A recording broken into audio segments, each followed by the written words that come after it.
profesora Mayra, mi nombre es Daniel Cárdenas, estudiante del segundo trimestre de Derecho, y hoy les vengo a hablar sobre los aspectos relevantes de la teoría general del negocio jurídico. Empezamos definiendo el hecho jurídico. El hecho jurídico es todo suceso al cual el ordenamiento jurídico le atribuye la virtud de producir en sí o no un efecto jurídico. El hecho jurídico deriva de la modificación o extinción de un derecho.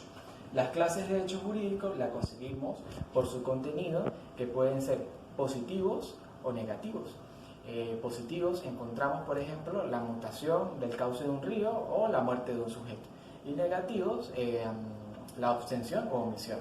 Por su complejidad, que pueden ser simples o complejos, simples consiste en un suceso único y complejos varios elementos. Y por razón de la gente, que pueden ser naturales o humanos. Cuando hablamos de actos jurídicos, el acto en sentido jurídico supone un hecho humano, producido por una voluntad consciente,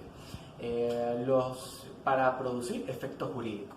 Las clases de actos jurídicos están los lícitos e ilícitos. Los actos lícitos actúan conforme al ordenamiento jurídico, mientras que los actos ilícitos se realizan en disconformidad con el derecho objetivo. Los actos ilícitos tienen la particularidad que no derivan de la voluntad del sujeto, sino de la ley, en perjuicio de aquel a fin de corregir la voluntad para combatir los efectos antisociales de la voluntad de las personas. La principal consecuencia del hecho jurídico es el resarcimiento de los daños, el reparar el bien ajeno. Empezamos hablando de los negocios jurídicos, que es el acto integrado por una o varias declaraciones de voluntad dirigidas a la producción de un determinado efecto jurídico. Encontramos las clases de negocios jurídicos, que esos son unilaterales y bilaterales. Unilaterales, cuando consisten en la declaración de voluntad de una sola persona, como por ejemplo el testamento, y bilaterales, cuando es la declaración de voluntad de dos o más personas, que por ejemplo un documento de compraventa. Están los causales y formales. Causales, ya que la causa forma parte del negocio jurídico, y formales porque la causa no está incorporada. Hablamos de intervivos y mortis causa. Intervivos, ya que regula las relaciones entre personas vivas, y mortis causa regula los efectos jurídicos de un posible fallecido, de un futuro fallecido. Familiares y patrimoniales, que pueden ser familiares, el matrimonio, la adopción. Patrimoniales, regula un bien económico. Encontramos de simple administración, ya que trata de regular el mantenimiento y la conservación de un bien patrimonial. Encontramos negocios de privación patrimonial, también onerosos y gratuitos. Los negocios son onerosos y gratuitos según que la privación patrimonial esté acompañada de una contraprestación, solemnes y no solemnes, los cuales los solemnes son aquellos a los que el ordenamiento jurídico le exige la manifestación de la voluntad según la forma determinada. Los directos e indirectos, en los cuales los directos siguen una línea recta, una vía recta, mientras que los indirectos una línea oblicua. Pasamos a hablar al contrato, que el contrato es un acuerdo privado, oral o escrito entre partes que se obligan sobre una materia o cosa determinada. El contrato es una obligación de voluntades, el contrato es un acuerdo de voluntades para producir derechos y obligaciones.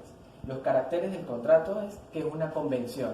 Es una especie de convención, ya que involucra el acuerdo de voluntades de dos o más personas conjugadas para la realización de un efecto jurídico.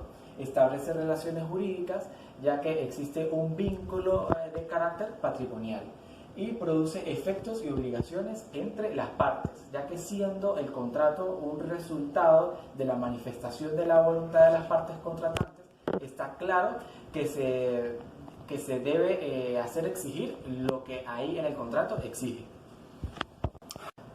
El contrato se clasifica en unilaterales o bilaterales. Unilaterales son aquellos en los cuales una de las partes resulta la única obligada, mientras que los bilaterales son los contratos en los cuales las obligaciones son recíprocas. Están los onerosos y gratuitos, en los cuales los onerosos derivan las ventajas recíprocas para ambas partes, mientras que las gratuitas, la ventaja es para uno solo. encontramos también los solemnes y los no solemnes, en los cuales los solemnes son los contratos cuya validez se requiere de forma determinada, bajo una pena. Y los no solemnes son los en que la forma se adopta no tiene ninguna eficacia para su validez. Encontramos también los obligatorios y resolutorios. Los obligatorios son aquellos que generan obligaciones para con los contratantes, y los resolutorios son los que mediante los cuales se deshace un contrato anterior, se deshace un precedente. Principales y accesorios, los cuales los principales actúan por sí mismos, mientras los accesorios tienen el objeto de asegurar el cumplimiento de una obligación principal. Encontramos también el contrato de ejecución instantánea, en el cual las obligaciones se dan en un solo momento, en el tracto sucesivo, en el cual se dan de manera continua o periódica, los reales y consensuales, en los cuales los reales se precisa la entrega de la cosa, y los consensuales son los que, mediante el suficientemente acuerdo de voluntades, con eso se puede celebrar el contrato. Cuando hablamos de la diferencia entre convención y contrato, podemos decir que la convención radica en dos situaciones fundamentales. La primera es que el contrato tiene como principal fin la creación de derechos y obligaciones exigibles civilmente, y por lo general tiene mayores formalidades que una convención misma. Mientras que la convención, que es el género que crea, modifica o extingue derechos y obligaciones sin mayores formalidades.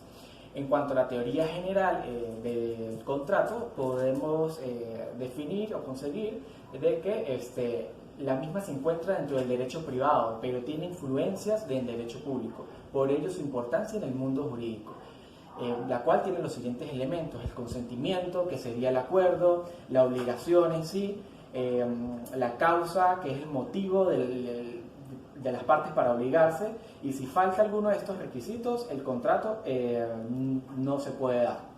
Para finalizar, cuando hablamos de la declaración de voluntad, decimos que es el elemento esencial por naturaleza y de carácter primario de todo negocio. Esta voluntad debe ser exteriorizada y destinada a operar efectos jurídicos. Por lo cual podemos decir también que la autonomía de la voluntad así consagrada implica que las personas son libres de diseñar las reglas que mejor le convengan para la satisfacción de sus intereses, motivo dentro de los cuales se establecen establece la ley los límites, pero los sujetos son los encargados de diseñar su contrato, su voluntad y de qué es lo que quieren hacer en un ámbito social y económico dentro de una nación. Esta ha sido toda mi exposición, espero haber cumplido con todos los requerimientos dados para la materia.